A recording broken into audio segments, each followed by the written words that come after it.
રાસમાં ભગવાન શ્રી કૃષ્ણએ જેટલા બ્રજ ભક્તો એટલા સ્વરૂપ પોતાના પ્રગટ કરી અને રાસ કર્યો. દ્વારકા લીલામાં તમે જો આગળ જોશું આપણે 16,000 કન્યાઓ સાથે એક જ સમયમાં એક જ મુહૂર્તમાં 16,000 સ્વરૂપ ધારણ કરીને ભગવાને લગ્ન કર્યા છે. નહીં તો એક દિવસમાં વૈદિક વિધિથી એક જ લગ્ન થઈ શકે, બહુ તો 2 થઈ શકે. હવે 16,000 કન્યાઓ સાથે લગ્ન કરવા માટે 54.5 વર્ષ જોઈએ. તો માનો કે એક કન્યા જે 20 વર્ષની હોય તો 54 વર્ષ પછી 74 વર્ષની થાય તો પત્રિકામાં કન્યા લખાય કે બા લખાય? શું લખાય? ગોમતી બાના વિવાહ કૃષ્ણ સાથે, ફલાણા બાના વિવાહ કૃષ્ણ સાથે. એ સમયમાં ક્લોન થતું હતું. તો આપણું સાયન્સ બહુ ડેવલપ હતું, પણ ભાષા ચાલી ગઈ, ગ્રંથોનું અધ્યયન ચાલ્યું ગયું, ઊંડાણ ચાલ્યું ગયું. બ્રાહ્મણોએ કેવલ કર્મકાંડ પૂરતી સંસ્કૃતને આજે સીમિત રાખી, પણ વર્લ્ડમાં આજે રિસર્ચ થાય છે આપણા ગ્રંથો પર. ત્યાંના લોકો આપણા ધર્મને જીવી રહ્યા છે. એટલા માટેની બહુ મહત્તા છે. ખાલી વેવલી વાતો ના સમજો. તિલક કરીએ છીએ, ચરણામૃત, દરેક વસ્તુ સાયન્ટિફિક છે. આ પ્રસંગ નીકળ્યો એટલે સમજાવું છું. કોઈ પણ વસ્તુ નકામી નથી. આપણે માનીએ કે સવારે ચલો સારા સુગંધી સાબુથી નાયા, આમ પવિત્ર થઈ ગયા, એવું નથી. આપણું શરીર 5 તત્વથી બનેલું છે: પૃથ્વી, જલ, તેજ, આકાશ, વાયુ. સ્નાન કરીએ, શરીરની દુર્ગંધ દૂર થાય ત્યારે પૃથ્વી તત્વનું શુદ્ધિકરણ થાય. ત્યાર પછી આપણે ચરણામૃત લઈએ છીએ. ચરણામૃત શરીરના જલ તત્વને શુદ્ધ કરે છે. ત્રીજી ક્રિયા, પ્રસાદી ચરણમાં સમર્પેલી તુલસી આપણે લઈએ છીએ. તુલસી શરીરના અગ્નિ તત્વને શુદ્ધ કરે છે, અગ્નિ તત્વને જાગૃત કરે છે. શરદી જેવા રોગ થાય તો આપણે ઔષધિ તરીકે તુલસીના રસનો ઉપયોગ કરીએ છીએ. ચોથી ક્રિયા, પ્રસાદી કંકુથી આજ્ઞા ચક્ર પર તિલક કરીએ છીએ. આજ્ઞા ચક્ર વાયુનું ઘનીભૂત સ્થાન છે. વાયુ તત્વની શુદ્ધિ થાય છે. અને તિલક કરવાના ઘણા બધા રીઝન છે. કુંડલીની જાગૃત કરવાનો આખો પ્રયોગ છે. જૂના સમયમાં લોકો કેસરથી તિલક કરતા. કેસર બધાને ન પોસાય, પર્યાય શોધાયો. હળદરમાં પણ ઉષ્ણતાના ગુણો, હલ્દી કુમકુમનો ઉપયોગ કરવો જોઈએ. આજે પેલું કેમિકલ વાળું કંકુ તો એ પરમેનન્ટ બ્લેક માર્કિંગ કરે, સ્કિન ડિસીઝ થાય. હંમેશા શુદ્ધ કંકુનો ઉપયોગ કરો. આપણે ત્યાં જેને કહેવાય શીતોષ્ણ ઉપચાર. ગામડામાં તમે જોયો છે કે વડીલો શિયાળામાં શરીર છાયડામાં રહે ને પગ તડકામાં રહે, રીતે બેસે. ઠંડો અને ગરમ ઉપચાર આપવાથી સાયટિકા જેવા સાંધાના રોગોમાં રાહત મળે. તમે બ્યુટી પાર્લરમાં જોયો, તમે ગરમ પાણીનું નેપકિન મૂકે, પછી ઠંડા પાણીનું નેપકિન મૂકે. એમાં સાયન્સ છે. સવારે આપણે ઠંડા પાણીથી મોઢું ધોઈએ તો ઠંડા પાણીથી નાહો તો આજ્ઞા ચક્રને શીત ઉપચાર મળે. પછી કેસરથી કે હલ્દી કુમકુમથી તિલક કરો, ઉષ્ણ ઉપચાર મળે. ચંદન કે ગોપી ચંદન લગાડો, શીત ઉપચાર મળે. કેસરથી કસ્તુરીથી બિંદી કરો, ઉષ્ણ ઉપચાર મળે. આ ઠંડો અને ગરમ ઉપચાર કરવાથી ઠાકોરજીની સેવા કે જપ કરવા બેસીએ ત્યારે ચિત્તની એકાગ્રતા આવે, કોન્સન્ટ્રેશન થાય, કુંડલીની જાગૃત થાય ને મન આપણું ઠાકોરજીમાં લાગે. એટલા માટે કોઈ સાયન્ટિફિક પ્રયોગ છે. બીજું, કોઈ કન્યાના લગ્ન થાય તો સૌભાગ્ય ચિહ્ન સ્વરૂપે એ કપાળમાં ચાંદલો ને ગળામાં મંગળસૂત્ર પહેરે છે. બ્રહ્મ સંબંધ લઈ ત્યારે આપણું વરણ ઠાકોરજી સાથે થાય છે. આપણું સૌભાગ્ય સ્વયં આપણા પ્રભુ છે. પ્રભુ સાથે પાણી ગ્રહણ થાય છે. એટલા માટે તુલસીની માલા અને તિલક આપણું સૌભાગ્ય છે, હંમેશા ધારણ કરવું જોઈએ. ત્રીજી વાત, કોઈ ગવર્મેન્ટનો વ્યક્તિ કે વસ્તુ હોય, એના પર ગવર્મેન્ટનો ટ્રેડમાર્ક કે પ્રોટોકોલ હોય એની પાસે, તો એને ગવર્મેન્ટનું પ્રોટેક્શન મળે, રક્ષણ મળે. એમ આપણે જે તિલક કરીએ છીએ ભગવાન શ્રી કૃષ્ણની ચરણાકૃતિ છે, ઉર્ધ્વ પુંડ્ર તિલક ભગવાનનું અભય ચિહ્ન છે. તિલક મસ્તક પર હોય તો કોઈ પણ આસુરી તત્વો આપણી પાસે ના આવી શકે. ત્યાં સુધી શાસ્ત્રમાં વિધાન છે કે માથા પર તિલક હોય અને અનાયાસે શરીરમાંથી પ્રાણ નીકળી જાય તો તિલકના કારણે યમના દૂતો પણ આપણી પાસે ના આવી શકે. એટલું સામર્થ્ય છે. તમે વિચારો કે અમે કોઈ અન્ય દેશમાં રહીએ છીએ, કંકુનું તિલક ના કરી શકે.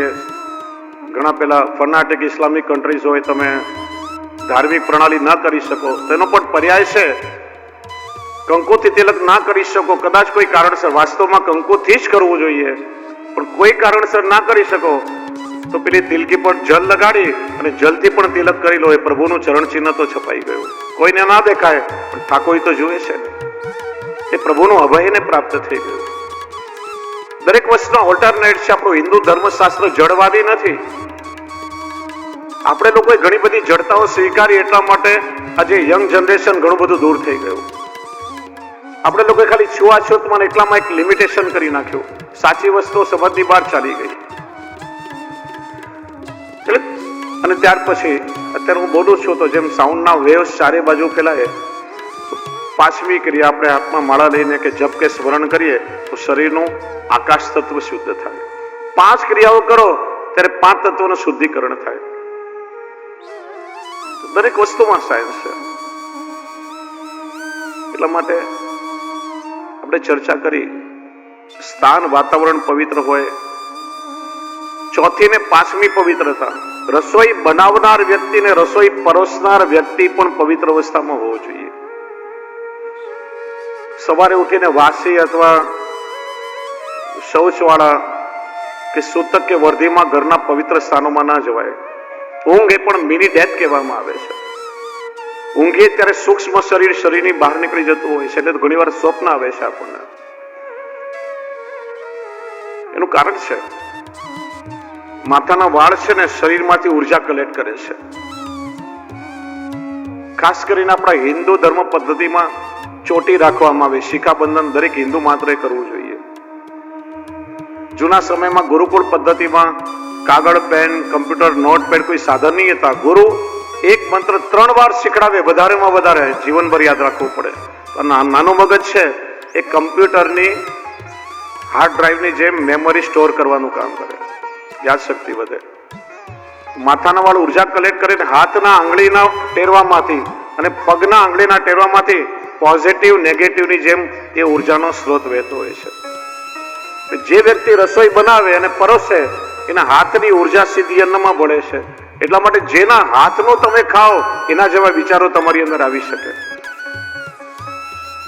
એટલા માટે જૂના સમયમાં આપણે ત્યાં મરજાદી વૈષ્ણવો કે આચાર્યો બધા સ્વયંપાકી હતા. ગમે તેના હાથની રસોઈ નહીં જમતા. એમાં પણ સાયન્સ હતું. પછી હોટલ કે રેકડીમાં બહાર ગમે તે બનાવનાર કોણ છે, કઈ જાતિનો આચાર વિચાર કેવા છે, એના હાથનો ખાઓ એટલે આપણા વિચાર પણ એના જેવા થઈ શકે. એટલા માટે પવિત્ર અવસ્થામાં પવિત્ર સ્થાનોમાં જવું. અમેરિકામાં સંશોધન થયું કે ભારતમાં માસિકને બધું શા માટે પાડે છે. દવા બનાવતી મેડિકલ ફાર્માસ્યુટિકલ કંપનીમાં પ્રયોગ કરવામાં આવ્યો. એક ઓરડામાં 3-4 બહેનો માસિકની અવસ્થામાં હતા. એમનાથી શીશીમાં કેપ્સ્યુલ ભરાવી સીલ કરી, અને બીજા ઓરડામાં 3-4 બહેનો પવિત્ર અવસ્થામાં હતા. એના હાથે કેપ્સ્યુલ ભરાવીને સીલ કરી. 20 દિવસ પછી બંને ઢાંકણા ખોલ્યા તો માસિક વાળા બહેનોના હાથે જે કેપ્સ્યુલ ભરાવી એમાં ફૂગ લાગી ગઈ, બધી બગડી ગઈ હતી. પેલી કેપ્સ્યુલને કઈ ન થયું. એ લોકો પણ પાડવા લાગ્યા છે. ભારતમાં કોઈ પણ વસ્તુ નિરર્થક નથી, દરેકની પાછળ કંઈક ઊંડાણ રહેલું છે. માસિકની અવસ્થામાં સ્ત્રીનો પડછાયો તુલસીના છોડ પર પડે તો તુલસીનો છોડ પણ કરમાઈ જાય. કોઈ વ્યક્તિને ઘાવ લાગ્યો હોય એટલે રજસ્વલા સ્ત્રીનો સ્પર્શ થાય તો એ ઘાવ પાકે છે, રૂજાતો નથી. અથાણું આપણે 12 મહિના માટે ચલાવીએ, પણ માસિક વાળી સ્ત્રીનો જો સ્પર્શ થાય ને તો એ અથાણું બગડી જાય. એટલા માટે આ પરિપાલન કરવાનું કહ્યું છે. તો 5 પ્રકારની પવિત્રતા જ્યારે જળવાય ત્યારે કહેવાય કે અન્ન પવિત્ર છે. અને આચાર વિચારથી ઠાકોરજીને ધરીને આપણે લઈએ અને જ્યાં ત્યાં ગમે તે ખાઈએ, બંનેમાં કેટલો તફાવત છે. એટલા માટે ભીષ્મ પિતામહે કહ્યું કે દુર્યોધન જેવા દુરાચારીનું અન્ન મેં ખાધું હતું, એટલે પ્રભુ મારી બુદ્ધિ બગડી છે. એટલે શ્રી મહાપ્રભુજી આજ્ઞા કરી કે વૈષ્ણવે હંમેશા સમર્પિત રહેવું. પ્રભુ આજે સામેથી પધાર્યા છે. પિતામહે વિચાર્યું કે ભગવાનને શું અર્પણ કરવું. 11 શ્લોકમાં ભીષ્મ પિતામહે સ્તુતિ કરી. પ્રથમ સ્કંદમાં 3 સ્તુતિ છે, ઉત્તરાની, કુંતાજીની અને ભીષ્મ પિતામહની. ઉત્તરાએ દુઃખમાં સ્તુતિ કરી, કુંતાજીએ સુખમાં કરી, દુઃખ માગ્યો, અને પિતામહે જીવનની છેલ્લી ક્ષણોમાં સ્તુતિ કરી છે. પ્રથમ શ્લોકમાં સર્વ સમર્પણ, 9 શ્લોકમાં નવધા ભક્તિ અને 11મા શ્લોકમાં આત્મસમર્પણ કર્યું છે. ઇતિમતિ રૂપ કલ્પિતા વિતૃષ્ણા ભગવતી સાત્વત પુંગવે વિભુમ્ની. પ્રારંભ થયો છે ઇતિથી. સાહિત્યમાં કોઈ પણ વસ્તુનો પ્રારંભ ઇતિથી ન થાય, અથથી થાય. સમાપન ઇતિથી થાય.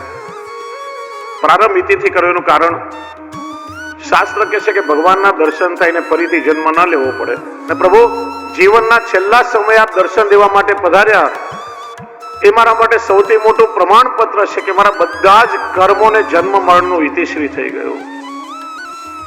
9 શ્લોકમાં સ્તુતિ કરી.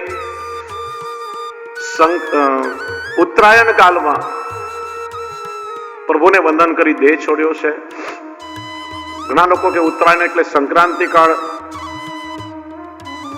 પ્રભુના ભક્તો કોઈ કાળને આધીન નથી હોતા, ઉલટું કાળ એમને આધીન હોય છે.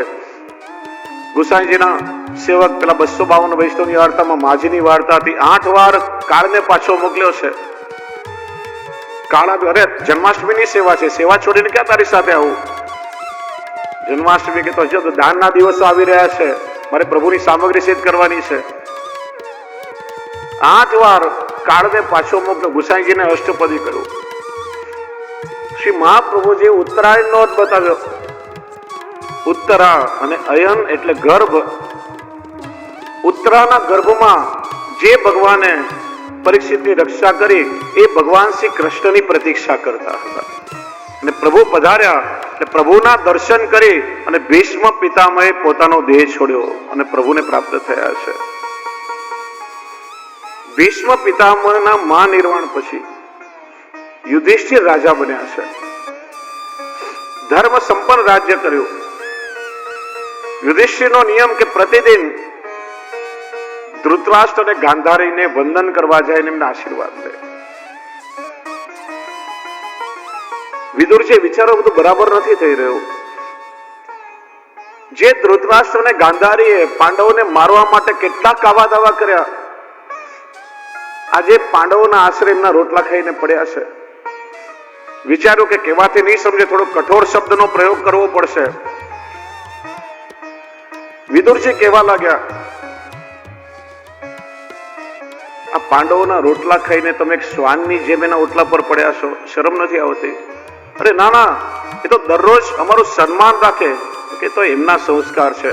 તમારા કર્મોને યાદ કરો, તમે કોઈ ષડયંત્ર કરવાનું બાકી નથી રાખ્યું. ચોટ લાગી હૃદયમાં. એક રાત્રે ગાંધારી અને ધૃતરાષ્ટ્ર ચૂપચાપ નીકળી પડ્યા, જંગલમાં ગયા, વનમાં દાવાગ્નિ સળગ્યો અને એમાં એમને મુક્તિ મળી ગઈ છે. સવારે યુધિષ્ઠિર ગયા, ઘરમાં કોઈ વડીલ નથી. અમંગળના બધા એંગાનો હવે દર્શાઈ રહ્યા છે એમને. આજે આશીર્વાદ આપવા વાળું કોઈ ઘરમાં નથી રહ્યું.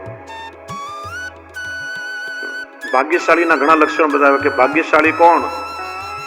કે જેના ઘરમાં વડીલ હોય, મા બાપ હોય.